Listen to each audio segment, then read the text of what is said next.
Alright, Fox, I've got a serious question for you. Tell me, what it is. Like, what even is this? And this? And what about this one? These two? And even this right here? One of the best works from Brain's Base? The genius touch of Masaki Mayazumi? Or is this just a reason why my aesthetic panties are wet? Wait, no. That I guess they did get a little wet.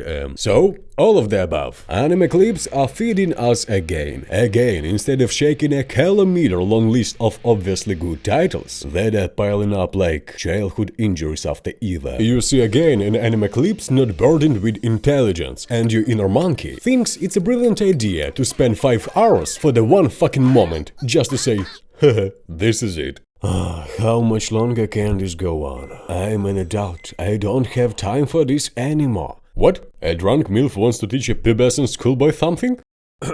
Alexa, cancel the meeting. I have more important thing to do. Accepted. I cancel anal blishing session. And so one day you meet her. Absolutely vanilla, virgin school romance of the 13th year of release, which was forgotten in the same 2014. But how damn beautiful is. I can't even remember the last time I passed a scene just to soak in the scenery. I was practically kissing the hands of the art director and colorist. It's just so warm and delightful. Just want to say, but before, but this will be lies. Problems with animation and picture quality have not increased over time. Clearly, everything is moving forward. Production technology, budgets, a new generation of artists, it's all going up.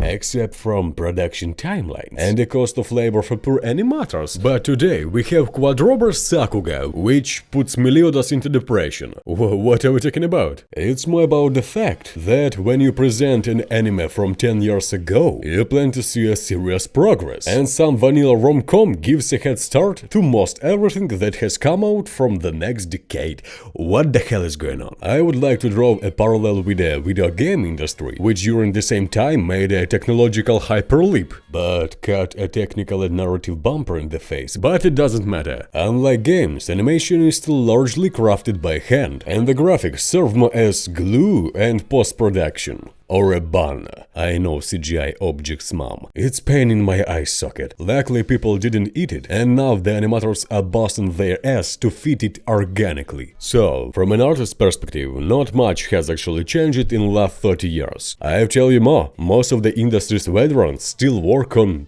paper. They just already have 2 big balls and digital advantages. It's already so purely for girls. And unlike video games, animation crossed this Rubicon much earlier. From go to watch your cartoons to hold my beer, Jimmy Cameron. The coolest titles that even animators jerk off to are already between 20 and 40 years old. Like Akira, Jinru or Memories. Oh, and here's a pro tip from me. If you ever want to impress in serious circles, like you are not a zoomer, and someone asks about the most insanely technical animation, just say confidently, Jinro. Hardly anyone's heard of it, but even Takeshi Honda jerks off to them, did it, and jerks off. A true master. So, I was nitpicking for no reason, yeah?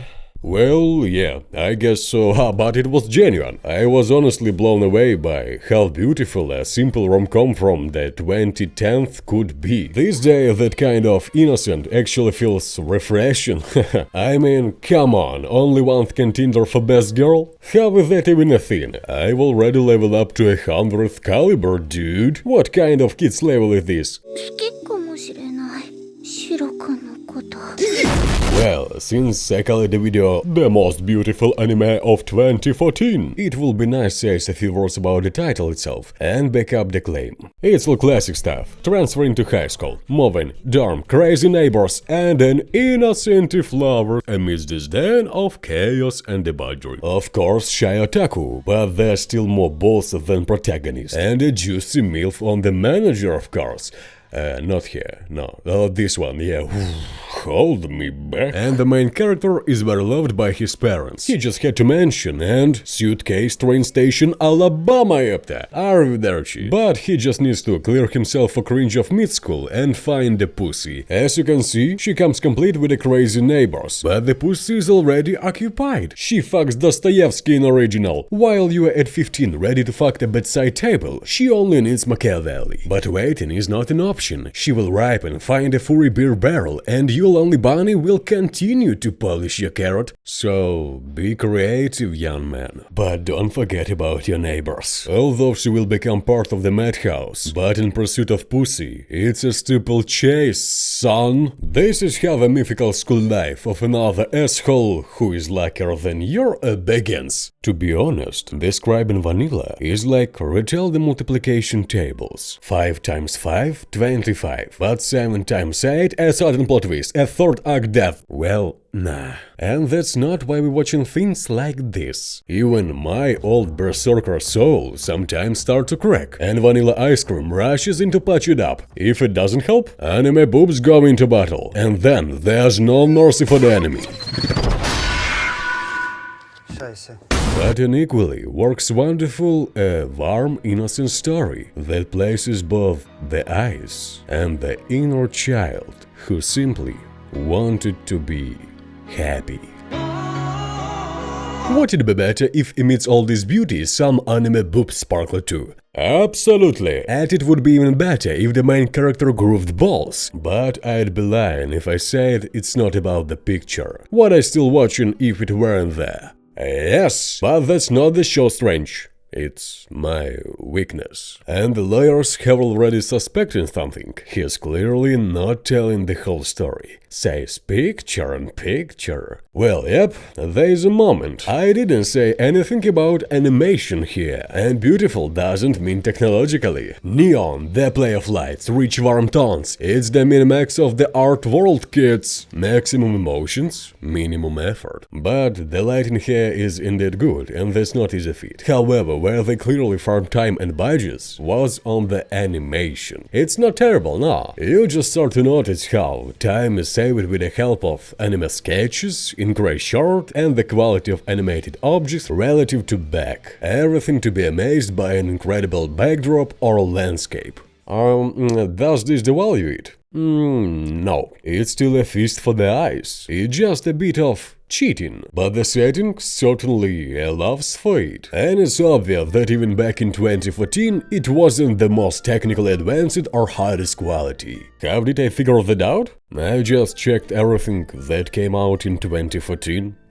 Big deal. Just a mere 500 releases were worth the attention.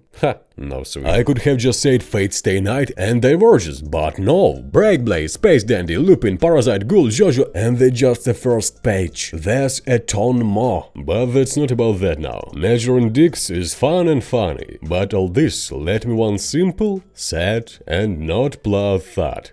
We begin to forget. And not just forget, but even exclude hope of acquaintance. Look at your plan list of the 23rd year. So what is 23rd? Look at spring season. How to stop time to catch up. Old weeaboos complain that the spirit of pioneer has disappeared since the media replaced at all everything. But maybe we should just take a couple of steps back. And I'm generally silent about the zoomers, the new generation of weeaboos of 20s. This field is not plowed. So, where am I going with this? I believe that we need to remember who we crawled with and introduce it to young people. And myself really like going back in time, yeah. And the closer dementia is, the newer it is.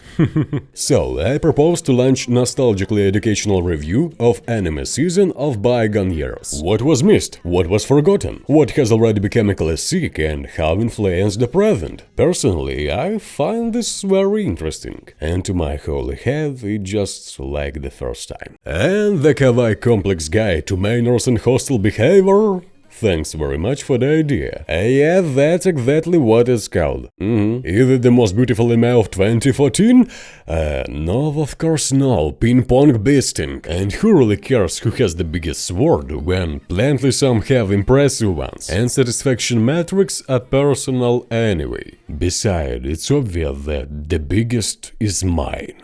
Yeah, but only in 2014. Then I shortened a bit, because the third leg is fucking inconvenient. Proofs on Patreon. There are also anime reviews and early access to videos.